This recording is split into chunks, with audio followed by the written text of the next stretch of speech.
when it comes down to the lodging tax, if we don't vote for it, we're going to have to backfill the funding deficit.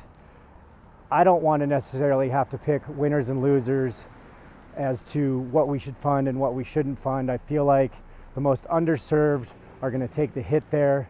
And regarding the growth, the visitors are going to continue to come here regardless of if we have the lodging tax or not. Are we going to have to start picking and choosing the winners and losers of social services because we don't have that extra $1.75 million that we now are able to use for those sorts of things? So I'm concerned that that this growth narrative is actually going to be more damaging in the long run because the people that are visiting our community are not going to stop coming.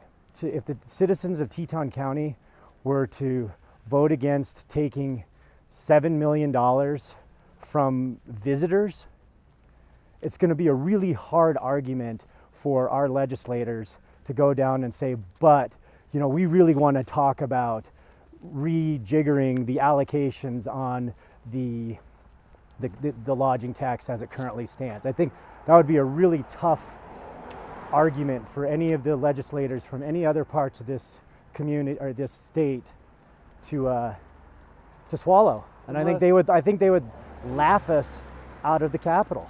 Instead of throwing away the entire lodging tax, I ask the citizens of Teton County and Jackson Hole to lean on elected officials like me, to then lean on the TTB to use that money in ways that are beneficial to our community, whether it's looking at a destination management plan, whether it's looking into simple practices in running sustainable businesses for all these business owners who are the actual touch points of our visitors, looking at the communication connectivity of all the major businesses and organizations in this community about how you can sustainably visit Teton County and Jackson Hole during the summer and the winter. Right. The other thing is the TTB